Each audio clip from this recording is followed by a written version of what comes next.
بسم اللہ الرحمن الرحیم۔ السلام علیکم۔ کیپٹل ٹاک میں خوش آمدید۔ آج تمام دن لاپتہ افراد کا جو معاملہ ہے یہ میڈیا میں زیر بحث رہا، اس لیے کہ نئے وزیر دفاع خواجہ محمد آصف کو آج سپریم کورٹ کی جو کراچی رجسٹری ہے وہاں پہ طلب کیا گیا تھا اور آج وہاں پہ مقدمے کی سماعت ہوئی۔ شام تک اس مقدمے کی سماعت ہوتی رہی اور چیف جسٹس افتخار محمد چودھری نے IGFC بلوچستان کو حکم دیا ہے کہ کل وہ لاپتہ افراد کے سمیت کورٹ میں پیش ہوں، اور اگر وہ لاپتہ افراد کو پیش نہیں کریں گے تو ان کے خلاف مقدمہ بھی درج ہو سکتا ہے، یعنی کہ ایک سرونگ آرمی آفیسر کے خلاف مقدمہ بھی درج ہو سکتا ہے۔ دوسری طرف جنرل راحیل شریف پاکستان آرمی کے نئے سربراہ بن چکے ہیں اور نئے آرمی چیف کو کن کن چیلنجز کا سامنا ہوگا، یہ سوالات بھی بہت اہم ہیں، اس پہ بھی آج ہم بات کریں گے۔ ہمارے ساتھ موجود ہیں lieutenant general retired Abdul Qadir Baloch صاحب، فیڈرل منسٹر ہیں۔ ان کے ساتھ ہم نے دعوت دیا جناب اسد کیسر صاحب کو، جو کہ خیبر پختونخوا اسمبلی کے سپیکر ہیں، تحریک انصاف کے سینئر رہنما ہیں۔ قادر بلوچ صاحب، ہم چاہیں گے کہ آرمی چیف کی جو تقرری ہوئی ہے اس پر گفتگو کا آغاز کریں، اور جنرل راحیل شریف جو ہیں انہوں نے آپ کے انڈر کام بھی کیا ہے اور پرائم منسٹر نے جو مشاورت کی اس میں بھی آپ شامل تھے، اور جو تجزیہ نگاروں کی اکثریت ہے ان کا خیال ہے کہ بڑا اچھا فیصلہ ہے، لیکن اس کے باوجود کچھ سوالات اٹھائے جا رہے ہیں۔ تو میں یہ چاہوں گا کہ پہلے آپ سے ایک سوال کر لیتے ہیں کہ نواز شریف صاحب نے وزیر اعظم بننے سے پہلے ایک انڈین جرنلسٹ کرن تھاپڑ کو انٹرویو دیا تھا، اور اس میں انہوں نے یہ کہا تھا کہ میں جو سینئر ترین جرنیل ہوگا فوج کا اس کو آرمی چیف بناؤں گا، لیکن ایسا نہیں ہوا۔ پہلے آپ سن لیں کہ نواز شریف صاحب نے کرن تھاپڑ کو کیا کہا تھا اور پھر اس کا جواب دیں گے جناب قادر بلوچ صاحب۔ Now, General Kayani has already served almost 6 months as Army Chief. He retires in November. Would you give him another extension for reasons of continuity, or would you look to bring in a new man? I don't think he will ask any further extension, or he'll be interested in any further extension. I'll go by the book. I'll go by the merit. Whosoever is the senior most will have to occupy this job. So the senior most person will be the next Army Chief? Yes, the next one, the next in line. تو یہ تھا نواز شریف صاحب کا interview کرن تھاپڑ کو۔ قادر بلوچ صاحب senior most تھے general Haroon Aslam, اور راحیل شریف صاحب تھے نمبر 3 پر، تو جو بات نواز شریف صاحب نے کرن تھاپڑ کو کہی تھی اس پہ عمل درآمد کیوں نہیں ہوا؟ سب سے پہلے بسم اللہ الرحمن الرحیم، نواز شریف صاحب نے جو کچھ کہا بالکل صحیح اور اکارڈنگ ٹو بک انہوں نے بات کی، اور بالکل وہ اپنے یہ بات سامنے رکھنا چاہیے تھا فیصلہ کرنے سے پہلے، اس میں کسی قسم کا کوئی شک نہیں ہے۔ لیکن سینیارٹی کے مقصد ہرگز یہ نہیں ہے کہ 100% اس کو فالو کیا جائے گا۔ اس وقت at that point of time جب آفیسرز کا ریکارڈ ان کے سامنے نہیں تھا، ان کو پتہ نہیں تھا کہ سینیارٹی کس کی ہے، کون نمبر 1 ہے، کون نمبر 2 ہے، کون نمبر 3، اگر تھا بھی ان کا ریکارڈ ان کے سامنے نہیں تھا۔ جب ریکارڈ آف سروس تمام آفیسرز کی آ جاتی ہے، طریقہ یہ ہوتا ہے کہ اس کے اوپر ان پٹ لی جاتی ہے ڈفرنٹ اینگل سے، ڈفرنٹ ایجنسیوں سے، اور علاوہ اس کے یہ اس قسم کی اپوائنٹمنٹ ہے جو ہمارے ملک میں اس اپوائنٹمنٹ کا ایک خاص امپیکٹ ہوتا ہے، پبلک افیئرز کے اوپر، ملکی معاملات کے اوپر اس کا خاص اثر ہوتا ہے۔ یہ تمام چیزیں دیکھنی ہوتی ہیں، اور دیکھنے کے بعد پھر فیصلہ کیا جاتا ہے کہ ایسا فیصلہ ہو جو ملک اور قوم کے وسیع مفاد میں ہو، عام فورسز کے مفاد میں ہو۔ اب یہ تمام چیزیں کہنے کا میرا مقصد ہرگز یہ نہیں ہے کہ ہارون اسلم صاحب بالکل 100% اس پر فٹ نہیں بیٹھتے تھے، لیکن بیسٹ آف دا بیسٹ کی کارروائی ہوتی ہے، اور جنرلی کسی ایک اپارٹمنٹ پر کے لیے ہمیشہ 3 کی ایک پینل بھیجی جاتی ہے، ود ان دیٹ 3 سلیکشن کی جاتی ہے، اور سینیارٹی بیسیکلی ان کے درمیان میں فیصلہ کیا جاتا ہے۔ اب یہ اپارٹمنٹ ایک سینئر اپارٹمنٹ تھا، chairman joint chief of staff committee, number 1 کو اس پہ جانا چاہیے تھا، نمبر 2 کی جس وقت اسٹرکٹلی اگر آپ اس کو فالو کریں تو نمبر 2 پہ پرابیبلی ہارون اسلم صاحب نمبر 1 ہوتے تو راشد صاحب نمبر 2 ہوتے۔ لیکن جب ریکارڈ آف سروس بیا صاحب نے دیکھا ہوگا اور اس کے اوپر جو انہوں نے ان پٹ لی ہوگی مختلف اینگل سے، مختلف ایجنسیوں سے، مختلف میں تو کہتا ہوں اس کا کہ انٹرنیشنل کنوٹیشن بھی ہے، یہ تمام چیزیں سامنے رکھ کے، اور بیسٹ آف دا بیسٹ میں if he decided جب اگر ہارون اسلم صاحب کی سوٹیبلٹی ان کو اتنی نظر نہیں آئی جتنا ان کو چاہیے تھا، and then if you to go to the next one number 1 پہ آیا اور نمبر 2 پہ گیا ہے. اچھا اب بڑی چینج نہیں آئی ہے. ٹھیک ہے، ہارون اسلم صاحب سپر سیڈ ہونے کے بعد انہوں نے ریزائن کر دیا، فوج کی ملازمت چھوڑ دیا ہے. کیا یہ جو روایت ہے یہ اچھی روایت ہے؟ بہت اچھی روایت ہے، ہمیشہ اس طرح سے کیا جاتا ہے. یہ تو ابھی اس روایت کو اب لوگوں نے پامال کر دیا. ایک زمانہ ایسے تھا اوریجنلی کہ میجر کے رینک کے بعد سلیکشن گریڈ شروع ہوتا تھا. اگر کوئی میجر سپر سیڈ ہوتا تھا، اس کا سینئر جونیئر جو ہے نا بن جاتا تھا، لیفٹیننٹ کرنل اور کمانڈنگ افسر بنتا تھا، تو میجر ریزائن کرتے تھے. سملرلی اگر لیفٹیننٹ کرنل یا کرنل سپر سیڈ ہوتا تھا اور بریگیڈیئر اس سے جونیئر بن جاتے تھے، وہ ریزائن کرتے تھے. اعلی حاضر قیاس بریگیڈیئر میجر جنرل کے بعد سو آن اینڈ سو فورتھ. لیکن ابھی یہ روایت ہماری صرف چیف کی اپارٹمنٹ پہ رہا ہے کہ 4 اسٹار کوئی بن جاتا ہے تو 3 اسٹار جنرلی ان سے سینئر ریزائن کرتے ہیں. This is the best professional approach and ایٹیچیوڈ. اور میرے خیال میں ہارون اسلم صاحب نے روایات کو سامنے رکھتے ہوئے بہت بہترین فیصلہ کیا. اچھا، اب اگر آپ مناسب سمجھیں تو یہ ہمیں بتا دیں کہ جب وزیر اعظم صاحب نے آپ سے مشورہ کیا، راحیل شریف صاحب کے بارے میں پوچھا، تو آپ نے ان کے بارے میں کیا کہا؟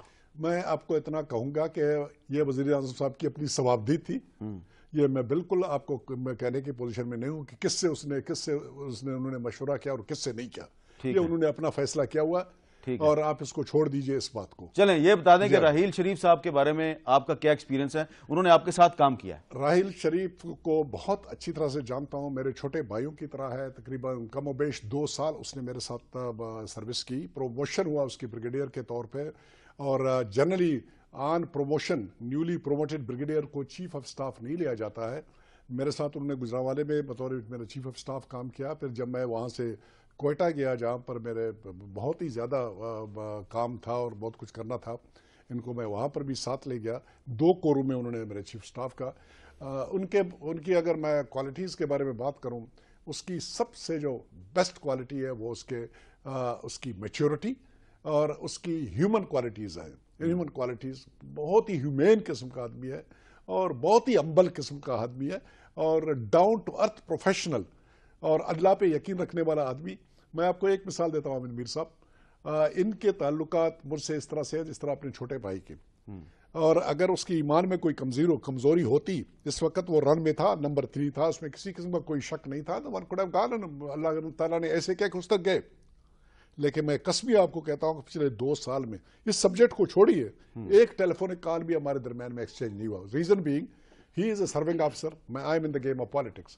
اور مجھے پتا ہے کہ جب ہم سروس میں تھے تو ہمیں یہ کہا گیا تھا کہ پالیٹیشین سے تعلق آپ نہ رکھیں، دور رکھیں اپنے آپ کو. اینڈ اس بات کو سامنے رکھتے ہوئے میں نے کبھی اس کو ایمبیرس نہیں کیا اور ضرورت بھی اس بات کی نہیں پڑی. خوشی اور غمی میں ایک دوسرے کو کال کرتے ہیں، اور نہ اس نے اس موقع پہ اوپر یہ اس کا سسٹم کے اوپر ایمان اور اعتبار تھا. اور یہی وجہ تھی پرابیبلی میں کچھ نہیں کہوں گا، شاید کچھ لوگوں کو اتنا اعتماد نہیں تھا سسٹم کے اوپر، اتنا ایمان ان کا پختہ نہیں تھا، شاید وہ چیزیں ان کے خلاف گئے. میں اس کو یاد چھوڑوں گا. یا مجھے سمجھ آ گیا آپ یہ کہہ رہے ہیں کہ کچھ لوگوں نے سسٹم پہ اعتماد نہیں کیا، لابنگ کرتے رہے، لیکن راحیل شریف نے کوئی لابنگ نہیں کی. چلیں، بڑی اچھی بات کی آپ نے. اسد قیصر صاحب، اب نئے آرمی چیف کے سامنے بڑے بڑے چیلنجز کیا ہوں گے آپ کے خیال میں؟ دیکھیں، سب سے پہلے تو اس وقت جو فوج کو سب سے بڑی چیلنج ہے وہ اس کی پروفیشنل جو ضروریات ہے کہ ایک پروفیشنل فوج کو، خاص کر کیانی صاحب نے بھی اس میں کافی وہ کام کیا. میرے خیال میں اس پہ زیادہ توجہ اور فوکس دینا چاہیے کہ اپنی آرمی کو زیادہ سے زیادہ پروفیشنل بنایا جائے، اور میرے خیال میں سب سے زیادہ اہم ٹاسک یہی ہے. دوسرا، اس وقت پوری دنیا میں ہم ایک ٹارگٹ ہیں اور ایک وار ہمارے دھرتی پہ لڑی جا رہی ہے، اور اس وجہ سے آرمی کی بہت بڑی ذمہ داری اب بنتی ہے کہ پوری دنیا اس وقت وار آن ٹیرر کی وجہ سے ان کی تمام ایجنسیاں اور تمام ہمارے نیبرہڈ میں افغانستان میں امریکن آرمی بیٹھی ہوئی ہے، تو اس وجہ سے فوج کی ذمہ داریاں اور بھی دوگنی ہو گئی ہیں. اور میں سمجھتا ہوں کہ ہماری دعا ہے کہ جو ہمارے نئے جنرل صاحب آئے ہیں، شریف صاحب، کہ وہ جو قوم کی توقعات ہے اور جو چیلنجز ہے وہ اس میں اللہ تعالیٰ اس کو پورا اتاریں، کیونکہ اس وقت پوری قوم کی نظریں آرمی کی طرف ہے، اور ہم سمجھتے ہیں کہ اس وقت جو فوج نے اپنے آپ کو سیاست سے الگ تلگ رکھا ہے، مجھے امید ہے کہ انشاءاللہ اس راستے پہ چلیں گے تاکہ آرمی کی جو اپنی ذمہ داریاں ہیں وہ صحیح معنوں میں ادا کریں۔ آپ نے کہا پوری قوم کی نظریں اس وقت آرمی پر مرکوز ہیں، کیا آرمی سے کیوں مرکوز ہیں؟ آرمی سے کیا توقع ہے قوم کو؟ مطلب سب سے اہم تو یہ ہے کہ آپ کو پتہ ہے کہ آرمی نے تو وہی کرنا ہے جو اس کو وفاقی حکومت حکم دے گی تو وہ اس پہ عمل درآمد کریں گے، وہ تو تو نظریں تو مرکوز ہونی چاہیے وفاقی حکومت پہ، وفاقی حکومت جنرل صاحب پہ۔ نہیں وہ بالکل ٹھیک ہے، لیکن یہ بات آپ کوئی نظر انداز نہیں کر سکتا کہ آرمی کا ایک بہت بڑا اثر ہے ہماری سیاست میں اور ہمارے ملک کے معاملات میں۔ ہم سمجھتے ہیں کہ آرمی کو جو اس کی ذمہ داریاں ہیں، جو اس کی ڈیوٹی ہے، اس پہ فوکس رکھنا چاہیے۔ ٹھیک ہے۔